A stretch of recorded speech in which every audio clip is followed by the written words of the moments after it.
Dans cette section, nous allons démontrer comment est-ce qu'un étudiant est capable de faire son évaluation à travers de Blackboard Mobile. Premièrement, l'étudiant va cliquer dans la section Évaluation. Ensuite, choisir Évaluation sommative pour ce cas ici, puis choisir son évaluation et ensuite appuyer View in Browser. Maximise la page, puis en maximisant cette page-là, il va être capable de la lire bien plus efficacement. Il va cliquer le bouton Commencer, ensuite répondre ses questions, puis quand il a fini de répondre ses questions, l'étudiant doit appuyer sur le bouton Enregistrer et envoyer pour soumettre son test. Il va avoir une demande de confirmation, il a juste besoin de cliquer OK. Puis maintenant, si la configuration de test le permet, il est capable de visualiser ses réponses. Quand il a fini de visualiser, il a juste besoin d'appuyer le bouton OK. Il revient de nouveau à la page principale de mon cours comme tel. Si l'étudiant veut visualiser ses notes, il a besoin d'appuyer la section Mes notes, puis une nouvelle fenêtre va s'ouvrir qui démontre toutes les notes de ses tests. Il est capable de défiler puis regarder comme tel. Mais si il veut vraiment visualiser son test, il a besoin de rentrer de nouveau dans l'évaluation comme tel, dans la section Évaluation. Sélectionne View in Browser, maximise l'écran. Il faut quand même cliquer le bouton Commencer pour le voir, puis ensuite, si tu veux visualiser, tu es capable de cliquer OK, puis tu es capable de regarder le contenu de ton évaluation. Quand tu as fini, tu as juste besoin de fermer les fenêtres, puis revenir à l'endroit que vous avez commencé par la suite. Dans cette section, on va commencer à toucher ce qui est disponible dans mobile pour les enseignants. C'est très limité, comme que j'ai mentionné dans mon discours au début, mais il y a certaines options qui sont possibles. Puis les autres choses qui n'est pas possible, je vais vous démontrer ce que vous pouvez faire à travers du iPad aussi avec le filtre Safari. L'enseignant rentre dans Blackboard Mobile pareil comme un étudiant. Tu vas rechercher pour CCNB en premier. Ensuite, vous allez rentrer votre nom d'utilisateur et votre mot de passe d'enseignant.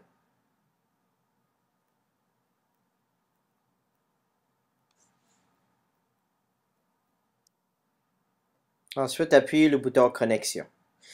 Pour cet exemple ici, on va rentrer dans notre cours, puis on va créer une annonce pour nos étudiants. On a juste besoin d'aller dans la section Annonce. Puis parce qu'on a le compte enseignant, il y a un petit plus qu'on peut ajouter une annonce. Puis dans ce cas-ci, on a juste besoin de mettre un sujet, puis ensuite rentrer l'information de l'annonce comme telle, puis appuyer sur le bouton Add. Add. Quand ce que vous faites ceci, ça va le sauvegarder pas juste pour les versions mobiles, mais aussi dans votre cours de version web.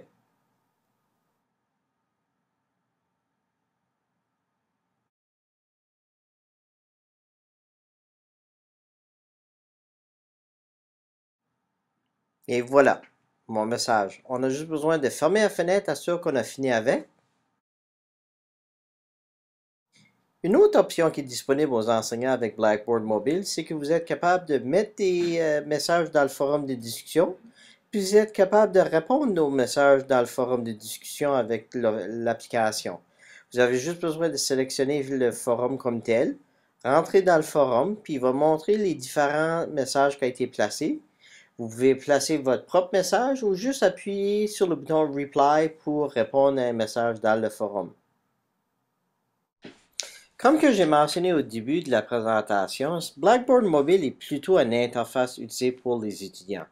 Oui, il y a certaines options qui fonctionnent pour les enseignants, mais il est encore dans son enfance. Puis à fur et à mesure que les mises à jour vont se faire, il va y avoir des nouveautés qui vont s'ajouter.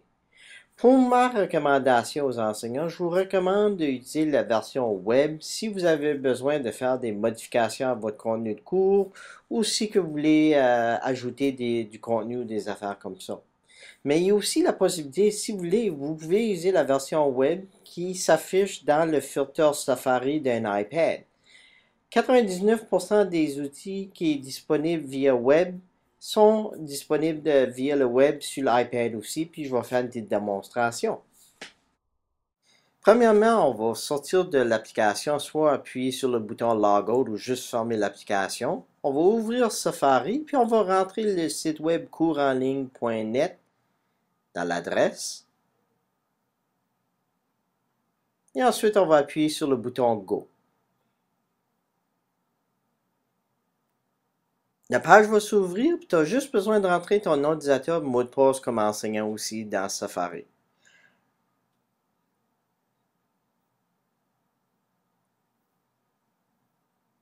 Puis ensuite, on va appuyer le bouton Connexion.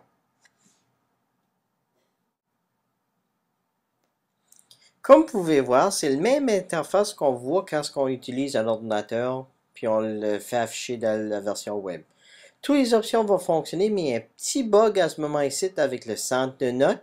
Quand tu utilises l'iPad, tu n'es pas capable de défiler de droite à gauche dans le centre de notes.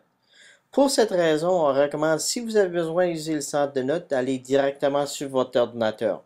Mais dans d'autres cas, si vous avez juste besoin de faire un petit changement dans le tuteur, ou si vous avez besoin d'ajouter, comme par exemple, du contenu, vous êtes capable d'accéder à ces options-là à travers de Safari, qui est sur l'iPad aussi.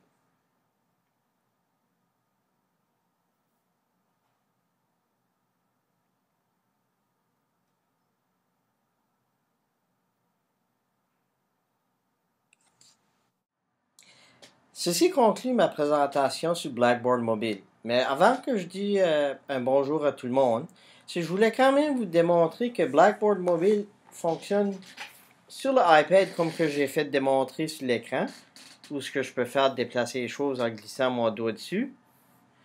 Mais aussi, Blackboard Mobile fonctionne sur les appareils Apple quand ça vient au téléphone ou iPod Touch, comme par exemple, si je clique, là, je vois le contenu de cours. Ça ressemble pas exactement à la même façon, parce que c'est plus condensé ici, mais c'est faisable.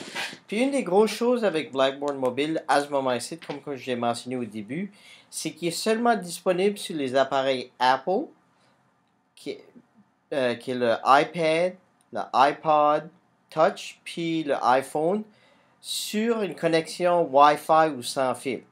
Il n'est pas encore disponible pour les appareils mobiles quand ça vient au 3G. Puis on va regarder dans le futur pour voir quand est-ce qu'on va être capable de faire ces options-là. Si vous avez des questions ou vous avez besoin de formation ou une démonstration de cette option ici, vous avez juste besoin d'envoyer un courriel à support@coursenligne.net et un de nos techniciens serait heureux de vous rejoindre et vous aider. Merci beaucoup et bonne journée.